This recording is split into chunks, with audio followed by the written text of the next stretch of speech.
Welcome to Little Steps, Big Gains and phase 2 of our 30-day pelvic floor strengthening program.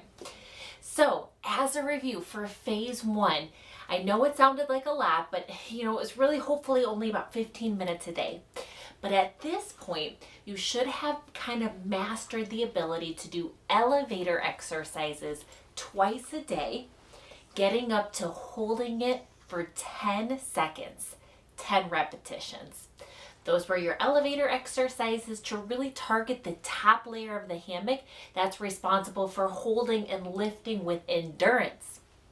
Then, once a day, you worked on your power flicks, the bottom 2 layers of your hammock that are responsible for fast, hard, powerful movements. That was once a day. The goal was to get up to 25 of those. In between those, we learned how to relax the bladder, lengthen, stretch it out, because that is just as important as contracting it. In fact, for some people, that's actually more important, okay? So I hope you didn't skip that.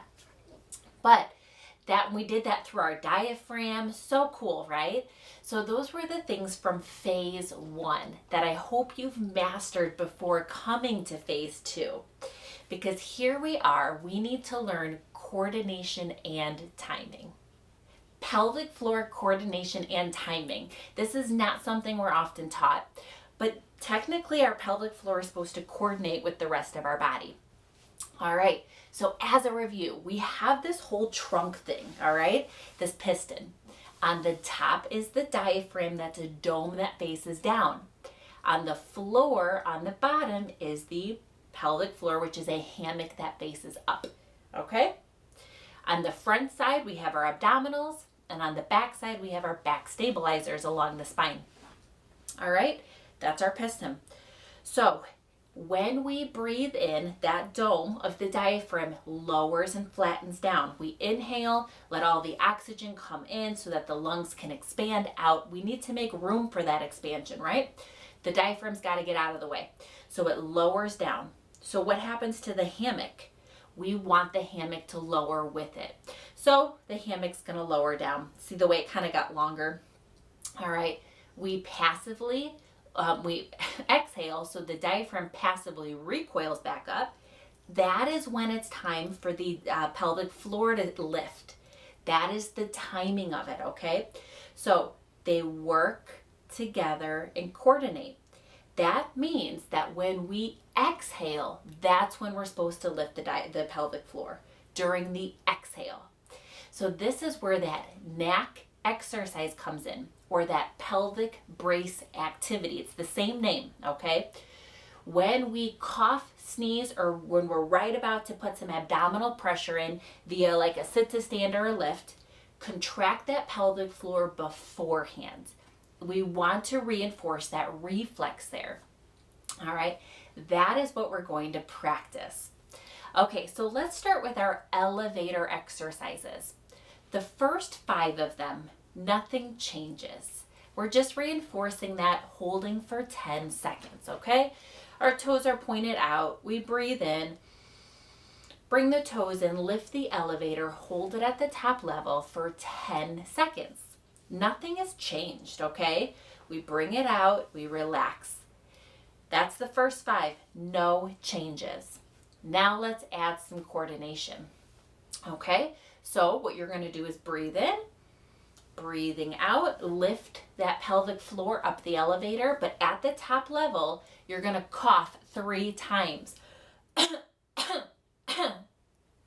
All right, lower the elevator down to ground level. So now you're holding the elevator up there, but you have to hold it up there against some external pressure. That's really going to strengthen it, okay? And did you notice it was on the exhale, right? Think about it. When that dome, that diaphragm lifts, exhale is with the lift. Exhale is with the lift. So contract when you exhale. Always contract, exhale, all right? So we will do these in the whole exercise session. You can just follow along. This is your instructions. All right. So we'll be lifting the elevator, relaxing it down. All right. We'll do 5 of those. I know you can do this, all right? And then 1 more exercise of 5 that involves coordination and timing. All right, so we'll relax our elevator. When we exhale, we pull up the strings, contract the elevator, lift the elevator, and now, if you can, you're gonna keep that elevator contracted while you stand up, okay? If you cannot stand up, that's okay. I just want you to put your hands either on, it's great if you have armrests, that's even better, because then you could just do what's called a push-up, where you just lift your bottom up and down. That's even better, but I'm gonna have to use this chair. So I'll be breathing in, relaxing, breathing out, lifting the elevator, hold the elevator while I push up, down, relax. All right, we'll go through these in the exercise session together. This is another way to provide inner abdominal pressure at the same time holding up that pelvic floor. So those will be our new elevator exercises. We'll incorporate the same breathing routine in between to facilitate relaxation. So the breathing hasn't changed either. We're just adding 2 components to our elevator exercises. That is in the handout, and that is what we're gonna do. For our power flicks, the first 15 do not change. Just do 15 fast, hard power flicks. That's all. Relaxation exercises stay the same, the breathing. Nothing on the breathing changes for this whole phase, okay? Just adding a few components here. All right, 15 power flicks, that stays the same. But now we're going to coordinate that neck exercise or that pelvic brace activity, okay? So what you're going to do is you're going to contract the pelvic floor as you cough. So contract, relax, all right? Contract, relax, all right? So you're gonna cough, but you need to contract your pelvic floor right beforehand. Contract, okay? 10 of those. That is the addition to your power flicks. You are amazing. Hang in there with me, okay? Now let's talk about those external rotation exercises. Okay, strengthening those external rotators, the strings that pull up and down the hammock. So good for us. All right, I, for this phase, do recommend a band. I didn't for the first phase because the program can be very overwhelming to people to start with. So to ask them to purchase or find or dig out a band, you know, it just can kind of put people over the edge. So that's why I didn't for phase 1. But here on phase 2, I do recommend it because we are kind of upgrading the challenge. Now, have no fear, don't turn me off, because all 3 of these exercises, there's only 3, should be familiar to you, all right? And I'm only doing 3 because the fitness side of me says give 10 of the top exercises out there. But the therapist brain in me says, no, research shows that people will do 3 to 5. That's the best range for compliance, 3 to 5 exercises. More than that, it's just too overwhelming. So we're doing 3, and they're familiar to you. All right, not intimidating, I hope. All right, so if you do get a band, okay, you do purchase one. If you don't, remember, do the same exercises you've been doing, okay?